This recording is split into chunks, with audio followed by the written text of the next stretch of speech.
I challenge, I guarantee, and I clearly put forward a statement that there is no problem upon this earth that cannot be solved with spiritual intelligence.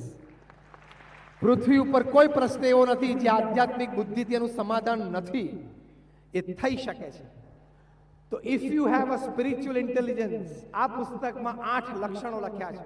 હું એના ડિટેલમાં નથી જતો, તમને ફક્ત એના નામ આપું છું કે જે વ્યક્તિમાં આધ્યાત્મિક બુદ્ધિ સારી હોય એના આ 8 લક્ષણો છે. પહેલું લક્ષણ ફ્લેક્સિબિલિટી. હમણાં હાર્વર્ડ યુનિવર્સિટીએ બુદ્ધિમત્તાની વ્યાખ્યા કરી કે વોટ ઇઝ ઇન્ટેલિજન્સ. તો એક વાક્યમાં વ્યાખ્યા આવી, એડેપ્ટેબિલિટી ટુ ચેન્જ ઇઝ ઇન્ટેલિજન્સ. તમારા જીવનમાં કંઈક પરિવર્તન આવે, સંબંધોમાં, સ્થાનમાં, કામમાં, એ વખતે કેટલા જલ્દી તમે એ નવા પરિવર્તનને અનુકૂળ થઈ શકો છો, એ તમારી બુદ્ધિમત્તા છે. ફ્લેક્સિબિલિટી. મને આ નહીં ફાવે, મને આ નહીં ગમે, મારાથી આ નહીં થાય, આ મારું કામ નથી, આ કોઈક બીજો કરે, આ વિચારો તમને ન આવે તો સમજવાનું તમારી આધ્યાત્મિક બુદ્ધિ છે. Flexibility to change. I can do it, I will do it, I must do it. If anybody else can do it, I also can do it. That is flexibility. આ પૃથ્વી પર 7 અબજની વસ્તીમાંથી કોઈ પણ એક વ્યક્તિ પણ જો આ કામ કરી શકે છે તો પછી હું પણ કરી શકું. એવા સવડા વિચારો હંમેશા રાખવા, તો તમે you will be able to be flexible with change. બીજો સદગુણ લખે છે સેલ્ફ અવેરનેસ. અત્યંત સ્વજાગૃત. હું ક્યાં છું, શું બોલું છું, શું જોઉં છું, મારે શું કરવું જોઈએ, શું ના કરવું જોઈએ, શું થાય, શું ન થાય, હું આ કરું તો એનું પરિણામ શું આવે, એની સતત જાગૃતિ રહે, એ સેલ્ફ અવેરનેસ કહેવાય. તો એ સ્થાન, વ્યક્તિઓ, પરિસ્થિતિ, એની સતત જાગૃતતા રહે. જે વ્યક્તિની આધ્યાત્મિક બુદ્ધિ હોય ને, એ જાહેરમાં કે ખાનગીમાં કોઈ ભૂલ જ ના કરે. He never makes a public or a private mistake. પ્રમુખ સ્વામી મહારાજ સ્વધામ પધારે 2.5 વર્ષ પહેલા એમની શ્રદ્ધાંજલિ સભામાં ગાંધીનગરમાં તમામ મંત્રીશ્રીઓ, ઓપોઝિશન બધા મંચ પર હતા. એમાં કોંગ્રેસના લીડર શક્તિસિંહ ગોહિલે બહુ સરસ એક પ્રસંગ કર્યો, એમનો અનુભવ કહ્યો કે હું 40 વર્ષથી પ્રમુખ સ્વામી મહારાજના પરિચયમાં છું. સમાજની અને દેશની ઘણી બધી ઘટનાઓમાં એમને પોતાની ભાવના અને વિચારો વ્યક્ત કર્યા છે. પણ કદાચ સમાજમાં એક જ વ્યક્તિ પ્રમુખ સ્વામી મહારાજ એવી હશે કે જે 8 દાયકાનું જાહેર જીવન જીવ્યા પછી અને સમાજની દરેક ગતિવિધિઓની સાથે રહીને આટલી મોટી એક સંસ્થા ઊભી કરી, લાખો લોકોના સંપર્કમાં રહ્યા, પણ એક પણ જાહેર સ્ટેટમેન્ટ પ્રમુખ સ્વામી મહારાજનું એવું નથી કે જેમાંથી વિવાદ ઊભો થાય. Not a single controversial statement. અત્યંત સ્વજાગૃત, એ આધ્યાત્મિક બુદ્ધિ છે. ત્રીજી વાત, an ability to face and use suffering. આ બહુ મોટો સદગુણ છે આધ્યાત્મિક બુદ્ધિનો, કે જીવનમાં દુઃખ આવે એને સહજ સ્વીકારી શકે અને દુઃખનો પણ ઉપયોગ પોતાની પ્રગતિમાં કરી શકે. આ બહુ જ મોટો સદગુણ છે. મેં 400થી પણ વધારે મહાપુરુષોના જીવન ચરિત્રો વાંચ્યા છે, from Nelson Mandela to Abraham Lincoln to Mahatma Gandhi to Winston Churchill, Adolf Hitler, Sachin Tendulkar, everybody. આ બધા જીવન ચરિત્રોમાંથી એક સરસ વાત તમને આજે કહું કે આ લોકોના જીવનમાં કાયમ કંઈ સાચી ને સારી ને મોટી વાત બનતી તેવું નહોતું. એ લોકોના જીવનમાં એ લોકોએ પણ ફેલિયર્સ, સેટબેક્સ જોયેલા છે, અનુભવ્યા છે.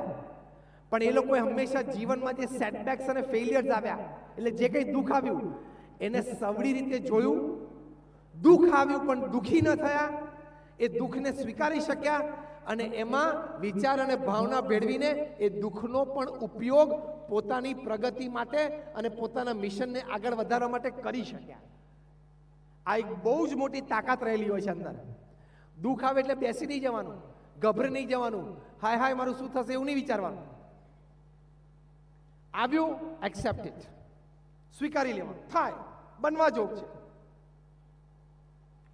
ભગવાને તમને પૃથ્વી ઉપર 80 વર્ષનું જીવન આપ્યું એટલે કે તમને લખી નથી આપ્યું એફિડેવિટમાં કાયમ સુખ જ રહેશે. Life is a package deal. જેમ તમે તમારા કર્મચારીને પેકેજ આપો છો ને, એમાં 70% પેકેજ કર્મચારીને માન્ય હોય અને 30% માન્ય ના હોય, પણ નોકરી કરવી હોય તો 100% એક્સેપ્ટ કરવું જ પડે. Life is a package deal.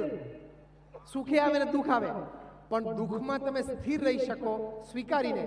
પ્રમુખ સ્વામી મહારાજ ઉપર લંડનથી ફોન આવ્યો કે હેરોમાં આપણે જમીન લીધી અને ત્યાં મંદિર કરવું હતું, પણ સ્થાનિકોએ કેસ કર્યો આપણી વિરુદ્ધ કે આ લોકો રાત્રે 12 વાગ્યા સુધી આરતી કરશે, ઢોલ વગાડશે, અમારી પ્રાઇવેસીને પીસ હણી લેશે, એટલે આપણે અહીંયા મંદિર નથી બાંધવા દેવું. કોર્ટમાં કેસ થયો, સિગ્નેચર કેમ્પેન થઈ અને એ લોકો જીત્યા.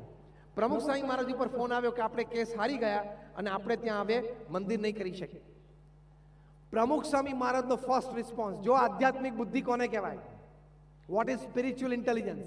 પહેલો રિસ્પોન્સ, જેવી ભગવાનની ઈચ્છા. સેકન્ડ રિસ્પોન્સ, આપણે તો આપણો પ્રયત્ન કરી લીધેલો, હવે જે પરિણામ આવ્યું એ આપણે માન્ય રાખવા. અને ત્રીજો રિસ્પોન્સ, આપણે લંડનમાં મંદિર કરવું એ નક્કી કર્યું છે એટલે કરવું જ છે, બીજી જમીન શોધવા માંડો. Acceptance, stability and go ahead. That is spiritual intelligence. સ્વીકાર કરી લેવાનો પરિસ્થિતિનો, સ્થિર થઈ જવાનો અને મિશન ચાલુ રાખવાનું. You falling is not a crime. You deny yourselves to stand up and run again is a crime. તમે પડી જાઓ એ ગુનો નથી, તમે લપસી જાઓ એ ગુનો નથી, પણ લપસ્યા ને પડ્યા પછી ઊભા થવાનો ઇનકાર કરો એ તમારો ગુનો છે. That is your crime.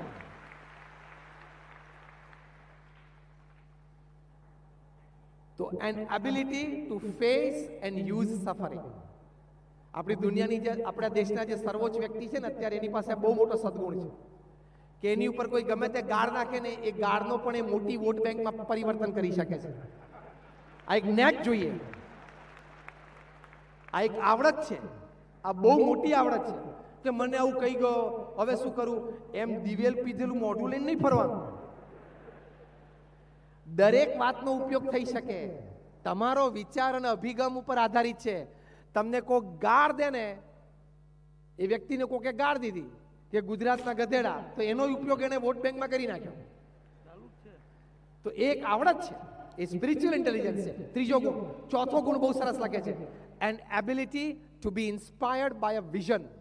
જેનામાં આધ્યાત્મિક બુદ્ધિ હોય ને, એ કંઈક જોવે, કંઈક જાણે ને, એમાંથી એને વિચાર આવે કે આવું કંઈક થઈ શકે, આવી એક મોટી વાત બની શકે, આમાંથી હું મારા મિશનને કેવી રીતે આગળ લઈ જઈ શકું. એક મોટો સદગુણ. પાંચમો મોટો સદગુણ છે કે he sees a connection between diverse things. 180 degree diagonally opposite વસ્તુ હોય ને, એની વચ્ચે પણ એમને કનેક્શન દેખાય. આ બધા ડેપ્થમાં સમજાવવા માટે જઉં તો ઘણા સમય જોઈએ. હું તમને જેમ પહેલાં વાત કરી એમ ખાલી નામાભીકરણ કરું છું, પણ આ બહુ જ મોટો સદગુણ છે. જે બે પ્રવૃત્તિ કે બે વિચાર કે બે અભિગમો વચ્ચે તમને કનેક્શન જ ના દેખાતું હોય ને, ત્યાં આવી મહાન વ્યક્તિઓને કનેક્શન દેખાય કે આ બે વસ્તુ એક છે.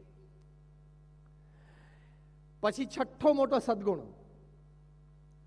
An ability to cause as little harm as possible. આવી વ્યક્તિ પાસે એક આવડત હોય, એક ક્ષમતા હોય કે પોતાને, આસપાસના વ્યક્તિઓને, વાતાવરણ અને વ્યવસ્થાને ઓછામાં ઓછું નુકસાન પહોંચાડવું. સાહજિક અને એમનામાં આ અગુણ હોય. સાતમો સદગુણ લખે છે, an ability to ask and probe fundamental questions. કે કોઈ પણ પદ્ધતિ, કોઈ પણ ક્રિયા પ્રતિક્રિયાને મૂળભૂત પ્રશ્નોએ પૂછી શકે અને માર્ગદર્શન લઈ શકે. કોઈ પણ વ્યક્તિ કે કોઈ પણ પરિસ્થિતિને સમજવા માટે આપણે એવું નહીં કે હા એ તો મને ખબર છે, ના ખબર હોય તો આપણે અહમથી બોલીએ આઈ નો ઇટ, આઈ નો ઇટ. હવે you don't know it, please ask. તને ખબર નથી તો પૂછી લે ને. અને આઠમો મોટો સદગુણ છે, એ તો બહુ જ મોટો સદગુણ છે, જેનામાં આધ્યાત્મિક તેજ હોય, સ્પિરિચ્યુઅલ કોશન્ટ હોય, and ability to work against a convention. એટલે કે માન્યતા અને ઢાંચાઓ એની વિરુદ્ધ જઈને સામે પૂરે તરીને કામ કરી દેખાડવું. એ બહુ જ મોટો સ્પિરિચ્યુઅલ ઇન્ટેલિજન્સ છે કે એ વ્યક્તિ ગભરાય જ નહીં, એ વ્યક્તિ મૂંઝાય જ નહીં, એ વ્યક્તિ કોઈ દિવસ પાછો પડે જ નહીં. માન્યતા આ છે, ઢાંચો આ છે, પણ મારે આ પરિણામ લાવવું છે, સામે વેણે તરી બતાવે. સામે વેણે તરી બતાવે. એ સ્પિરિચ્યુઅલ ઇન્ટેલિજન્સના આ 8 સદગુણો છે. એટલે 8 સદગુણો છે એ બહુ જ મોટી વાત છે. તમે આ પુસ્તક જરૂર વાંચો, તમને ખૂબ લાભ થશે. અહીંયા બેઠા છે બૌદ્ધા, એ લોકો જે એમની કારકિર્દીમાં પ્રથમ 5-10 વર્ષમાં છે, હજી તમારે તમારી કારકિર્દી અને જીવનના સારા 30-40 વર્ષ બાકી છે, તો તમને આ વિચારો, આ વાતો ખૂબ ઉપયોગી થશે. કારણ કે દુનિયામાં અત્યારે પ્રથમ 1000 વ્યક્તિઓ જો પૃથ્વી ઉપર લઈએ, એ વ્યક્તિઓ આ મેં તમને કયા એ વિચારોથી આગળ વધેલી છે. દરેક આગળ વધેલી એ 1000 વ્યક્તિઓ પાસે એક કક્ષાની કાર્યક્ષમતા તો ઓછી વધતી હતી, એક કક્ષાના સદગુણો ઓછા વધતા હતા, એક કક્ષાની બુદ્ધિમત્તા પણ ઓછી વધતી હતી, પણ એનામાં સદગુણો હતા. એટલે આઈક્યુ અને ઈક્યુ કરતા એસક્યુની કિંમત બહુ જ વધારે છે. સ્પિરિચ્યુઅલ ક્વેશ્ચનમાં 8 સદગુણો છે, એનાથી જીવનમાં બહુ જ મોટો લાભ થાય છે.